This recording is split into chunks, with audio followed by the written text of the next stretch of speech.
हर हर महादेव। साधु जी, अरे ओ साधु जी, सीताराम। परात्पर परमात्मा, अखंड ब्रह्मांड नायक, कोटि सूर्य समप्रभा भगवान, जिनके कृपामय स्वभाव से पूरे संसार में चेतना है, ऐसे दया के वत्सल, दीन वत्सल भगवान श्री सीताराम जी सरकार, जिनका कृपामय स्वभाव समस्त जगत को पता है, ऐसे भगवान आनंद कंद श्री सीताराम जी सरकार के पाद कमलों को हम सब साष्टांग दंडवत प्रणाम करते हैं। कथा के सबसे बढ़िया वक्ता और संसार में सबसे बढ़िया कोई श्रोता है तो केवल और केवल एक ही है, अनंत बलवंत परम संत श्री हनुमंत लाल जी महाराज के चरणों को प्रणाम। हमारे भारत देश की राजधानी दिल्ली और दिल्ली में पड़पड़गंज का यह रामलीला ग्राम स्थान भूमि, जहां पर आज से 3 दिन तक मानो समूचा क्षेत्र अयोध्या सा नजर आएगा। ऐसी इस पावन भूमि को प्रणाम। हमारे दक्षिण भाग में सामने विराजमान धरती के चलते फिरते भगवान सभी संत जनों के चरणों में नाक रगड़कर दास का दंडवत प्रणाम स्वीकार हो गए। भूदेव आचार्यों के चरणों में दास का दंडवत प्रणाम स्वीकार हो गए। एवं पूरे इस पंडाल में जो जहां बैठे हैं, कुछ लोग बंदरों की भांति टेंटई पर चढ़े। जय हो जय हो जय हो दिल्ली वालों, हम समझ गए कि दिल्ली आ गए। जय हो तुम्हारी, जय हो जय हो। हमें लगता सामने दरवाजे की टेंट पे अटंगे हैं? भाई साहब और तो सब ठीक है, गेट नीचे मत गिरवा लेना, नीचे आ जाओ। जय हो पागलो, अब हम समझ गए कि दिल्ली आ गए। अभी तक हमें लग रहा था कि हम बुंदेलई खंड में हैं, लेकिन इन लोगों को देखकर अब हमें लगा कि नहीं, हम आ गए दिल्ली। तो देखो भैया, इसमें आवाज बिल्कुल नहीं आ रही है। तो इस पूरे ग्राउंड में सामने जो जहां खड़े हैं, अंदर आने को नहीं मिला, क्योंकि स्थान जितना है पागल उससे ज्यादा है। तो बाहर खड़े खड़े जो कथा सुन रहे और देश विदेश में संस्कार टीवी चैनल के माध्यम से और बागेश्वर धाम के चैनल के माध्यम से जो कथा सुनेंगे, आप सबको कलिकुल शेखर पावनावतार गोस्वामी श्री तुलसीदास जी की एक चौपाई के साथ। सिया राम मैं सब जग जानी, भैया करहूं प्रणाम जोरी जोग पाई। करहूं प्रणाम जोरी जोग पाई। सीताराम सीताराम सीताराम सीताराम सीताराम सीताराम ओ सीताराम सीताराम सीताराम। साधु जी कैसे हो? बढ़िया, रहना ही पड़ेगा, तो कर भी क्या सकते हो।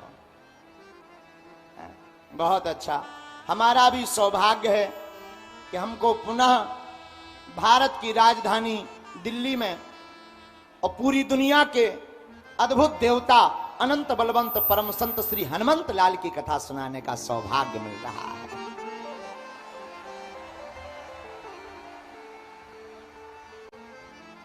और दिल्ली वालों का क्या कहना, आप लोगों की तो लीला ही अपरंपार है। हम लोग जब बुंदेलखंड में रहते मध्य प्रदेश में, तो वहां से हम लोग कहते भाई बात ऐसी बोलो कि यहां से दिल्ली पहुंच जाए। हम लोग जब वहां बैठते ऐसे बातें करते आपस में, जब बातें होती हैं हम लोग कहते भाई बात करनी तो ऐसी करो कि यहां से दिल्ली पहुंच जाए, लेकिन अब जब दिल्ली में ही बैठे तो तुम लोग कहां पहुंचाओगे। लेकिन एक बात हमें समझ में आ रही, हम लोग वहां मध्य प्रदेश से कहते भैया बात ऐसी बोलो कि दिल्ली पहुंच जाए, लेकिन हम दिल्ली में बैठे इन पागलों से कहेंगे तुम भक्ति ऐसी करो कि परमात्मा के दिल में पहुंच जाए। है?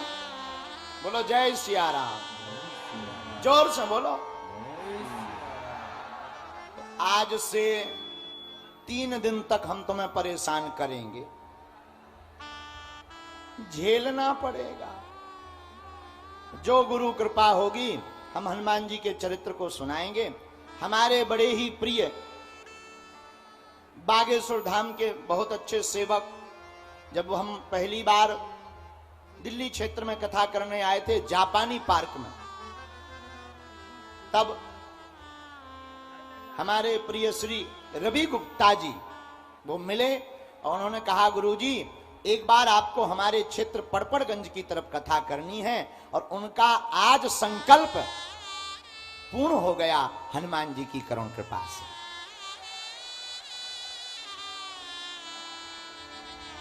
और जो उनकी मंडली पूरी टीम जिन्होंने मेहनत की उसका क्या कहना। और इस आयोजन को कराने के लिए हमने पूछा, हमने कहा भाई क्या उद्देश्य है आपका, हनुमान कथा क्यों करवानी, क्या आवश्यकता है। बोले गुरुजी हनुमान जी के चरणों में प्रीति हो जाए और नर में ही नारायण का भाव दिख पाए, इस सेवा के लिए हम इस कथा को करवाना चाहते हैं। हमें बड़ी खुशी हुई। और हमारे आने के पहले इन्होंने एक संस्था भी बनाई, तिनका एक सहारा, उसका नाम रखा तिनका एक सहारा। उस संस्थान में बहुत लोग हैं, उसके अंतर्गत इस कथा का आयोजन है। और बहुत ही मोटिवेशनल वाली बात है, मोटिवेट वाली, कितनी अद्भुत। तिनका एक सहारा मतलब डूबते को तिनका सहारा होता है, और दिल्ली में अब निराश्रित लोगों को यह संस्था सहारा बनेगी। तो धन्य है श्री रवि गुप्ता जी, उनकी पूरी टीम, उनको साधुवाद। आपने अपना हार्ट मजबूत किया और हमारे जैसे अगला पगला को बुलाया और हम आए। तो 3 दिन तक हम चाह रहे हैं आप सबकी कृपा हो गए, एक चौपाई पर 3 दिन की कथा की जाए, केवल एक चौपाई पर। और चौपाई हमको रास्ते में ही भाव उस चौपाई का आया है। जब हम यहाँ दिल्ली पहुंच रहे थे तब वो चौपाई हमारे मन मस्तिष्क में गूंजी। उस चौपाई पर ही हम 3 दिन की कथा हनुमान जी की कृपा से सुनाएंगे। चौपाई पढ़िएगा। रामचरितमानस में गोस्वामी जी हनुमान जी के लिए कहते, हनुमान सम नहीं बड़ भागी, हनुमान सम नहीं बड़ भागी, भागी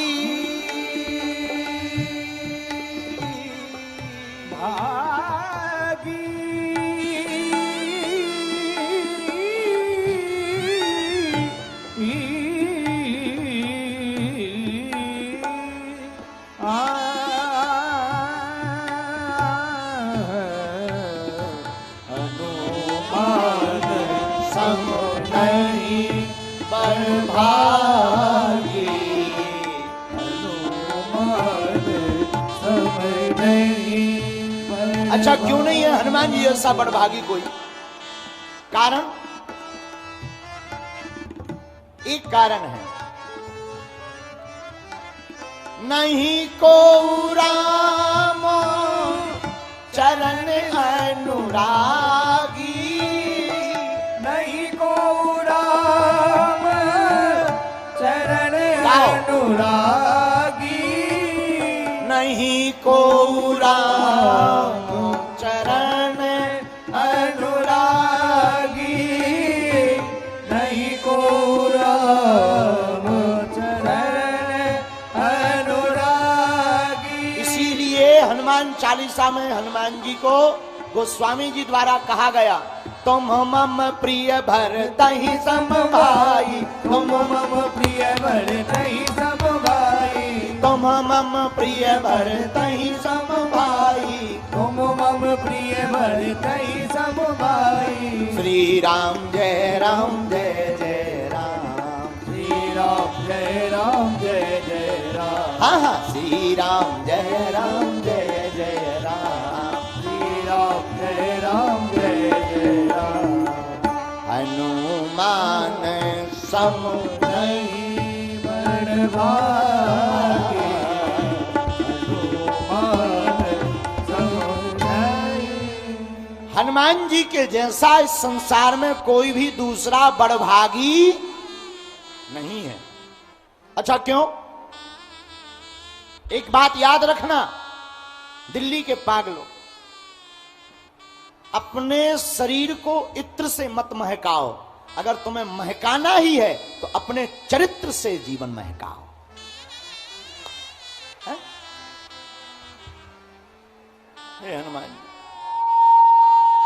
इत्र से महकाओगे तो इत्र छूट जाएगा, और चरित्र से महकाओगे तो आप भले ही रह चले जाओगे पर चरित्र इस दुनिया में रह जाएगा। हमारे भारत में स्वामी विवेकानंद, चंद्रशेखर आजाद, भगत सिंह, ये इनके शरीर जरूर चले गए पर ये आज भी जिंदा हैं हम लोगों के दिल में, हम लोगों के चरित्र में, और इनके चरित्र को पढ़ करके हम लोग अपना चरित्र सुधार लेते हैं। इसीलिए साधक को इत्र से जीवन नहीं महकाना चाहिए, अपितु साधक को चरित्र से जीवन महकाना चाहिए। हमसे कोई पूछे महाराज जी चरित्र किसका बढ़िया है, तो राम जी जैसा और हनुमान जी जैसा चरित्र ना तो किसी का हुआ है ना किसी का हो सकता है। राम जी का चरित्र इतना श्रेष्ठ है कि हनुमान जी जैसे ज्ञानिनामाग्रगण्यम,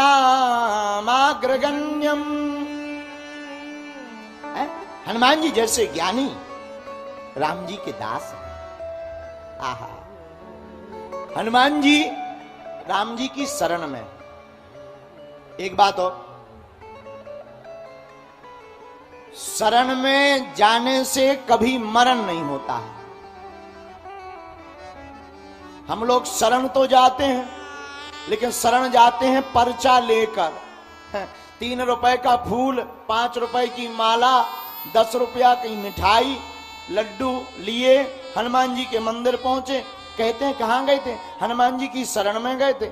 लेकिन अद्भुत बात यह है कि 15 रुपया के प्रसाद में 3 करोड़ का पर्चा हनुमान जी को पकड़ाते हैं।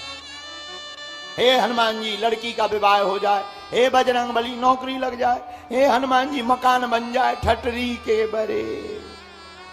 है? जैसे हनुमान जी रजिस्टर लेकर बैठे हो गए, हाँ भाई बताओ क्या क्या चाहिए राशन में। बोलो सीताराम, जोर से बोलो और जोर से बोलो। और फिर हम कहते हैं महाराज जी हनुमान जी के पास गए कुछ नहीं हुआ। अरे भाई हनुमान जी की शरण में जाओ, शरण में जाओगे तो आपको चिंता नहीं करनी पड़ेगी, और जिस दिन तुम हनुमान जी की शरण में पहुंच जाओगे हनुमान जी आपकी स्वयं चिंता करेंगे। इसलिए शरण में मरण नहीं होती। और हनुमान जी भी किसकी शरण में? आहा हा, नहीं को राम चरण अनुरागी, नहीं को राम चरण अनुरागी। श्री हनुमान जी राम जी की शरण में। अच्छा मानस की एक बात बताएं, रामचरित मानस में 4 बड़भागियों का उल्लेख आया है। बड़भागी, अति बड़भागी, अतिशय बड़भागी और परम बड़भागी। रामायण में 4 बार 4 लोगों के लिए बड़भागी का प्रयोग किया। बड़भागी, अति बड़भागी, अतिशय बड़भागी और परम बड़भागी। आहा हा। अच्छा महाराज जी बड़भागी कौन है रामायण के हिसाब से? बड़भागी अंगद हनुमान।